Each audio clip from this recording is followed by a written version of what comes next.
एक ऐसा खलंडरा मुल्क पे आ गया या लाया गया, उसको मुल्क का कुछ पता ही नहीं है, इकोनॉमी का कुछ पता ही नहीं है, फॉरेन रिलेशन का कुछ पता ही नहीं है, मुआशरे की कोई खबर ही नहीं है, अखलाकियात का कुछ पता ही नहीं है। सबसे बड़ा स्कैंडल जो पैसे का, करप्शन का, 190 मिलियन पाउंड का जो है, इसमें तो कुछ शुबा ही नहीं। बंद लिफाफा पे अप्रूवल लेकर रकम वहां जमा करवाई, कितनी बड़ी हेरा फेरी, कितनी बड़ी है धांधली, कितना बड़ा डाका। और फिर कहते जी कि बिजली की कीमतें बढ़ गई, बिजली की तुम 60 अरब रुपए खा जाओगे कौम का, तो बिजली की कीमत नहीं बढ़ेगी तो क्या बढ़ेगा? फिर इल्जाम हम पे लगाते हो कि बेटे से तनख्वाह नहीं ली, सजाएं हमें दिलवाते हो। मुल्क लूटने वालों का एहतसाब होना चाहिए। 190 मिलियन करप्शन स्कैंडल सबसे बड़ा डाका है। दूसरों को चोर कहने वाला खुद सबसे बड़ा चोर है।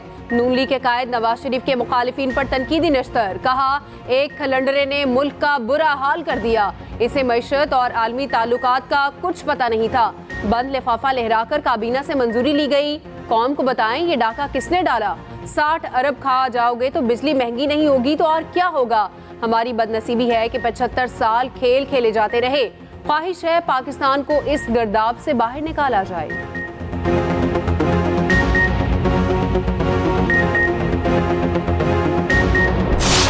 हम जो रिक्वायरमेंट इलेक्शन कमीशन की होगी पैरामिलिट्री फोर्सेस के हवाले से, वी विल प्रोवाइड दैट, और हम मैक्सिमम सिक्योरिटी प्रोवाइड करने की कोशिश करेंगे। तो जरूर पॉलिटिकल लीडरशिप को थ्रेट्स जरूर हैं। स्पेसिफिक थ्रेट किसी लीडर के हवाले से अभी तक महासभा मौलाना फजल रहमान साहब के हमें रिसीव हुआ है, लेकिन जनरल थ्रेट पब्लिक रैलीज में जरूर है। और हमारी कैपेसिटी है, हमारी विल है, हमारी ये ख्वाहिश भी है और हमारी मेहनत भी है कि ये इलेक्शंस जो है वो पीसफुल हों। इलेक्शन में सियासी कायदीन से मुतालिक सिक्योरिटी थ्रेट मौजूद हैं। मौलाना फजल रहमान से मुतालिक सिक्योरिटी थ्रेट मौसूल हुआ है। कोशिश है इंतखाबात पुरअमन हो। निगरान वज़ीर दाखिला सरफराज बुगटी की न्यूज़ कॉन्फ्रेंस, कहा सिक्योरिटी से मुतालिक इलेक्शन कमीशन की तमाम ज़रूरियात पूरी करेंगे, जितनी पैरा मिलिट्री फोर्स दरकार होगी फ्राहम करेंगे। अफगान बाशिंदे पाकिस्तान में सियासी सरगर्मियों में हिस्सा नहीं ले सकते। 10 गैर मुल्कियों को पाकिस्तान में सियासी सरगर्मियों पर डिपोर्ट कर रहे हैं।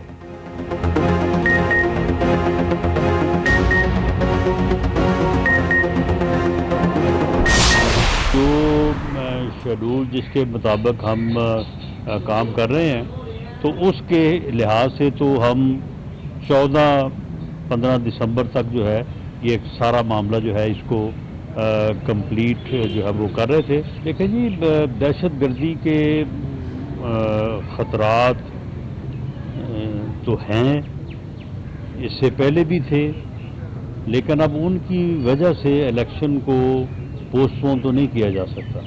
बहरहाल ये हुकूमत का फ़र्ज़ है, लॉ इन्फोर्सिंग एजेंसीज की जिम्मेदारी है कि वो दहशतगर्दी का कलाकुमा करें और लोगों को तहफ़्फ़ुज़ फराहम करें। दहशतगर्दी के खतरात की वजह से इलेक्शन मुलतवी नहीं किए जा सकते। कानून नाफिज करने वाले इदारे इंतखाबी अमल को महफूज बनाएं। इलेक्शन शेड्यूल का ऐलान 15 दिसंबर तक हो जाए तो बेहतर होगा। रहनुमा मुस्लिम लीग नून राना सनाउल्लाह की मीडिया से गुफ्तगू, कहा मुल्क में कौमी हुकूमत बने, सबको साथ लेकर चलेंगे।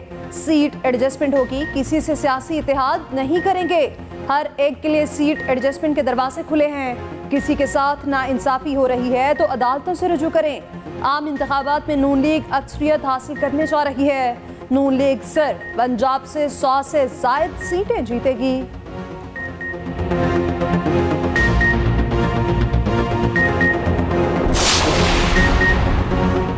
नैब कभी नून लीग के लिए डरावना ख्वाब थी, अब दोनों एक पेज पर हैं। आम इंतखाबात में लाडला नहीं, अवाम की राय चलेगी। रहनुमा पीपल्स पार्टी मुराद अली शाह की हैदराबाद में न्यूज़ कॉन्फ्रेंस, कहा बाकियों को तो लाडला बनाते रहे, लेकिन पीपल्स पार्टी के लिए कभी ऐसा नहीं हुआ। तमाम जमातों को लेवल प्लेइंग फील्ड मिलनी चाहिए।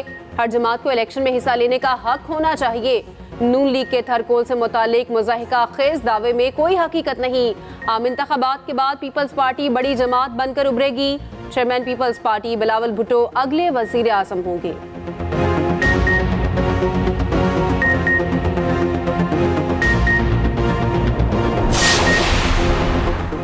मुस्लिम लीग नून और इस्तेहकाम पाकिस्तान पार्टी के बड़ों की बड़ी मुलाकात। जहांगीर तरीन और ओन चौधरी की शहबाज शरीफ की रिहाइशगाह आमद। जराये के मुताबिक जहांगीर तरीन का 15 कौमी और 25 सूबाई नशिस्तों पर सीट एडजस्टमेंट का मुतालिबा। नून लीग और IPP के दरमियान सीट एडजस्टमेंट पर उसूली इत्तेफाक हो गया। IPP से सीट एडजस्टमेंट का फैसला नवाज शरीफ और कोर कमेटी करेगी। जहांगीर तरीन की नवाज शरीफ से जल्द मुलाकात का भी इम्कान।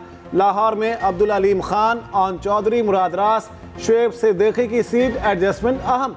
IPP के कई मजबूत उम्मीदवारों के नून लीग से भी खुफिया राब्ते जारी। इंट्रा पार्टी इलेक्शन के खिलाफ दरख्वास्त पर PTI को नोटिस जारी। इलेक्शन कमीशन में इंट्रा पार्टी इलेक्शन के खिलाफ 54 दरख्वास्तों पर इब्तदाई समाअत। मेंबर खैबर पख्तूनख्वा ने कहा, अब दोबारा इलेक्शन भूल जाएं। पहले इलेक्शन कराने का मौका दिया, अब उसके असरात होंगे। समाअत 12 दिसंबर तक मुलतवी। अकबर एस बाबर ने मीडिया से गुफ्तगू में कहा, 2 दिसंबर का इंट्रा पार्टी इलेक्शन फ्रॉड था। PTI वर्कर्स के साथ धोखा हुआ। किसी ने मुझे कागजात नामजदगी लेने नहीं दिए।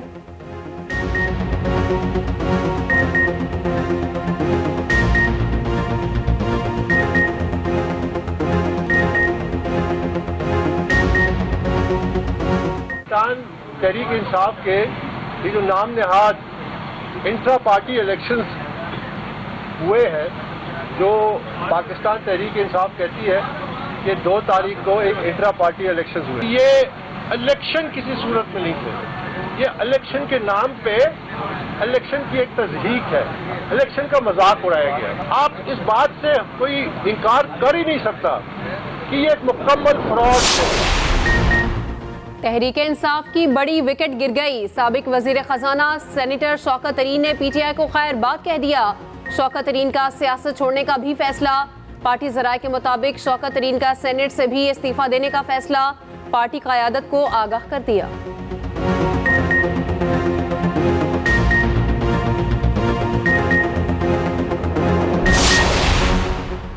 आम इंतखाबात मुलतवी होने की खबरें गलत हैं। मुल्क भर में आम इंतखाबात 8 फरवरी को होंगे। आज़ाद, गैर जानिबदाराना और शफाफ इंतखाबात हमारा अज़्म है। निगरान वज़ीर इत्तलात मुर्तज़ा सोलंकी की कोयटा में न्यूज़ कॉन्फ्रेंस। कहा, तमाम जमातें लेवल प्लेइंग फील्ड का मुतालिबा कर रही हैं। शिकायत जमहूरियत में ही होती हैं। सरकारी TV पर PTI की नुमाइंदगी भी होती है।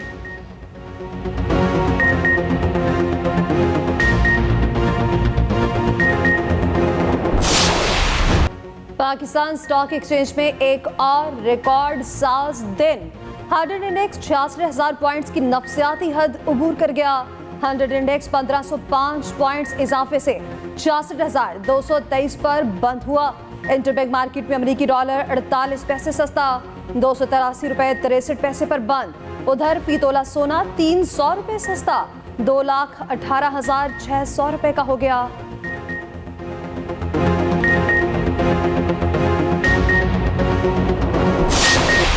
Alhamdulillah, this bullish sentiment was possible due to the improved economy and especially the participation of foreign investors due to low price earnings ratio, high dividend yield and stabilized exchange rate, pushing the KSE 100 to surge to 40% since early September, reaching an unprecedented level. मुआशी बेहतरी से stock exchange में तेजी का रुझान है। सितंबर से अब तक मार्केट 40% तक बढ़ चुकी। निगरान वजीर आज़म का स्टॉक मार्केट में तकरीब से खिताब। कहा, IMF स्टैंड बाय मुआहदे से सरमायाकारों में एतमाद मिला। तलबा के सवालों के जवाब देते हुए अनवारुल हक काकड़ बोले, रियासत में एहतसाब का निज़ाम मौजूद है। हर शहरी को आज़ादी इजहार राय का हक हासिल है। हुकूमत में आते ही इजहार राय जहर लगता है। आज के तमाम मजलूम चंद साल पहले तक जालिम की कतार में चलते थे।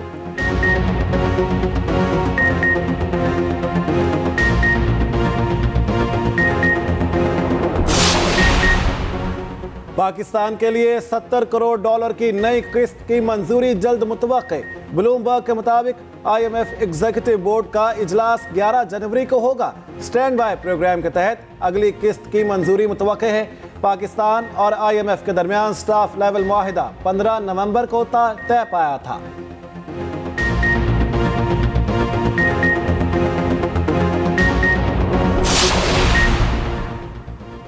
हुकूमती इक़दाम से टेक्सटाइल बरामदात $50 अरब तक पहुंच सकती हैं। निगरान वज़ीर तिजारत डॉक्टर गौहर एजाज का टेक्सटाइल एक्सपोर्ट एडवाइजरी काउंसिल के इब्तिदाई इजलास से खिताब। कहा पाकिस्तान को आमदन बढ़ाने के लिए बरामदात को बढ़ाना होगा। मुल्क की बरामदात बढ़ने से कर्जों का बोझ कम हो सकता है। पाकिस्तान को आलमी मार्केट में मुकाबला करने की कोशिश करनी चाहिए।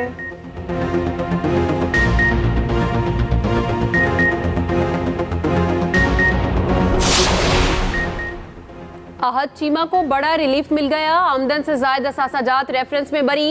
लाहौर की एहतसाब अदालत ने महफूज फैसला सुना दिया। अदालत ने मुशीर वजीर आजम की दरख्वास्त बराए बरियत मंजूर कर ली। नैब ने रिपोर्ट अदालत में जमा करवाई। जज मलिक अली जुल्करनैन आवान ने फैसला सुनाया।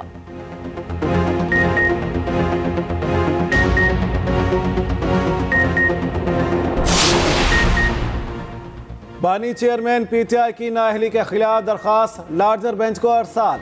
दरखास्त पर लाहौर हाई कोर्ट में समाअत। जस्टिस शुजात अली खान ने दरखास्त 5 रुकनी बेंच को भिजवा दी। इलेक्शन कमीशन की जानिब से 5 बरस की नाअहली कलअदम करार देने की इस्तदा। दरखास्त के हस्मी फैसले तक नाअहली का नोटिफिकेशन मुअत्तल किया जाए।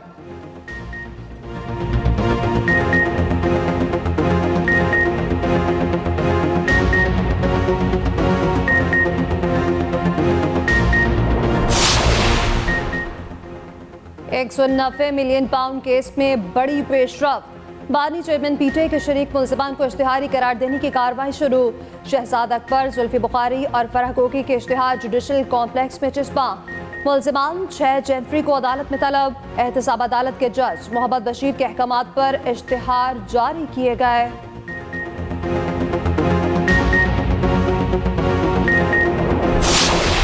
जिले के बाद मैंने ट्वीट भी कोई नहीं की, लेकिन आज भी चीफ इलेक्शन कमिश्नर का बयान है कि 8 फरवरी को इलेक्शन होंगे। तो हमें इलेक्शन कमिश्नर के बयान पर यकीन रखना चाहिए कि 8 फरवरी को होंगे। अगर नहीं होंगे तो हम इसी तनख्वाह पे काम करेंगे। इंतखाबात 8 फरवरी को होंगे। चीफ इलेक्शन कमिश्नर की बात पर यकीन करना चाहिए। शेख रशीद अहमद की मीडिया से गुफ्तगू। सरबराह अवामी मुस्लिम लीग ने कहा इलेक्शन ना हुए तो पुरानी तनख्वाह पर काम करेंगे।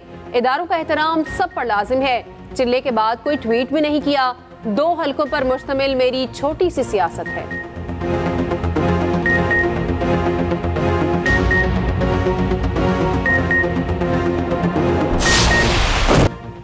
गाजा में इस्राएली जंगी जुराइम जारी। खान यूनिस और जबालिया समेत मुतादिद इलाकों में शदीद बमबारी।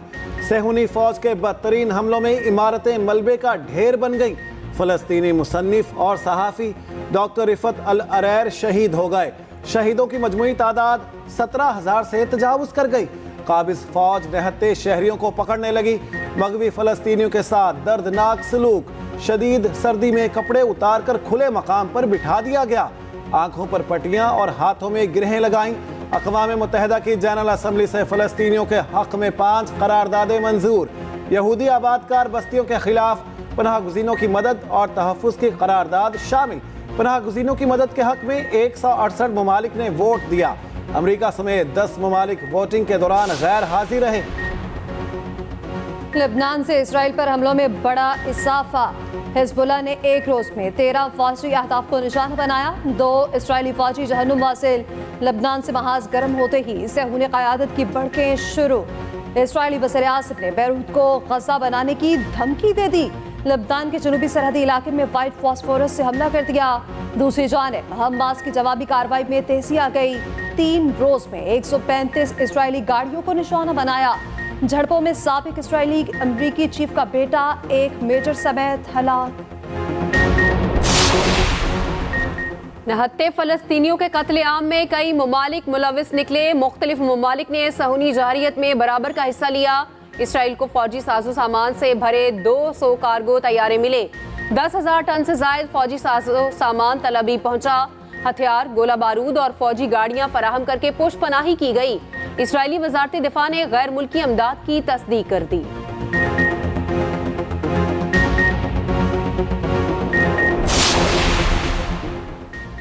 लाहौर सफारी पार्क की अपग्रेडेशन 31 जनवरी तक हो जाएगी। निगरान वज़ीर आला पंजाब मोहसिन नकवी की मीडिया से गुफ्तगू। कहा 244 एकड़ रकबे पर सिंगापुर सफारी की तर्ज पर अपग्रेडेशन होगी। सफारी पार्क में नए जानवर भी ला जाएंगे।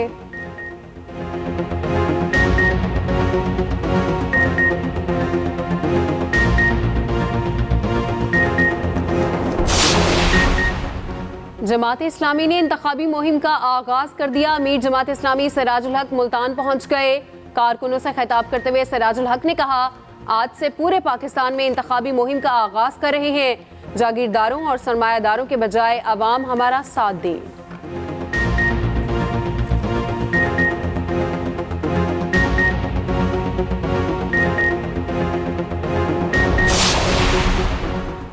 MKM ने पाकिस्तान को बचाने के लिए 3 आईनी तरामीम तजवीज़ की हैं। ये तजावीज़ पाकिस्तान के लिए आब हयात हैं। रहनुमा MKM मुस्तफ़ा कमाल का CPNE के ज़ेर एहतमाम मीट दी एडिटर से खिताब। कहा, तमाम सियासी जमातों के कायदीन को ये तजावीज़ दस्तावेज़ की शक्ल में भेज रहे हैं।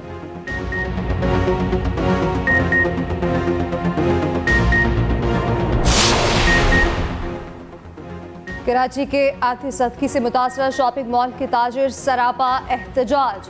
कहते हैं दुकानों तक फौरी रसाई की जाए। दूसरी जानिब SBCA ने मुतासरा इबारत को क्लियर करार दे दिया। रिहायशियों को फ्लैटों में रहने की इजाज़त भी दे दी गई।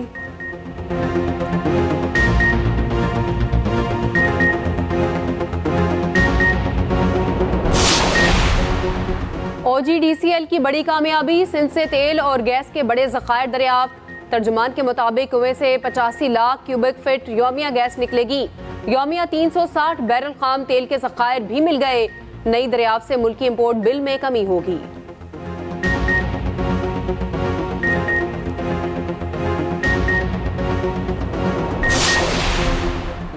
कैनबरा में 4 रोजा मैच, तीसरे दिन का खेल खत्म। वजीर आजम 11 ने 4 विकेटों के नुकसान पर 367 रन बना लिए। मैच रैन शाह की शानदार बैटिंग, 136 रन पर नॉट आउट। पाकिस्तानी बॉलर्स दिन भर मेजबान टीम की 2 विकेटें ही ले सके। फहीम अशरफ और इमामुल हक ने एक बैटर को आउट किया। स्पिनर इब्रार अहमद अनफिट हो गए। दाएं पांव में दर्द की शिकायत। तीसरे दिन 8 ओवर्स कराने के बाद बाहर जाना पड़ा। माइंडसेट क्या था, क्या सोचा था कि न्यूजीलैंड के खिलाफ कैसे जाना है, कैसे हराना है, तो इस हवाले से हमें बताइए थोड़ा सा। बहुत बड़ी टीम थी, इसे हराना हमारे लिए बहुत खुशी की बात है। उनके घर आके उन्हें हराना, और नंबर 3 वर्ल्ड की थी और हम एशिया में पहली टीम है, उनके घर आके उन्हें जो हरा रही है, तो हमारे लिए बहुत खुशहाल बात है। पाकिस्तानी विमेन के पास टीम न्यूजीलैंड के खिलाफ व्हाइट वॉश का मौका। विमेन टीम 2 मैचेस में न्यूजीलैंड को शिकस्त दे चुकी। पाकिस्तान और न्यूजीलैंड के दरमियान सीरीज का तीसरा मैच कल खेला जाएगा।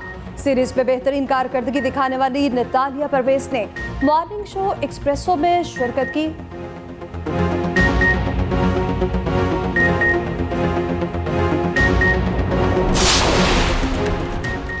पाकिस्तान का अंडर 19 एशिया कप का फातिहाना आगाज। पाकिस्तान ने नेपाल को 7 विकेटों से शिकस्त दे दी। फैसलाबाद के मोहम्मद ज़ीशान ऑलराउंड कारकर्दगी पर मैन ऑफ द मैच रहे। पाकिस्तान और भारत का टाकरा इतवार को होगा।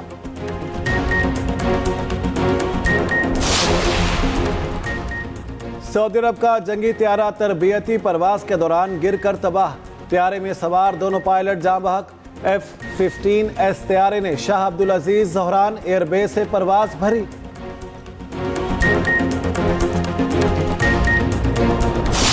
और नासिर कासमी का लिखा हुआ अहले ज़ौक़ के दिलों पर नक्श हुआ। रुबानी शायर नासिर कासमी का आज 98वां यौम पैदाइश।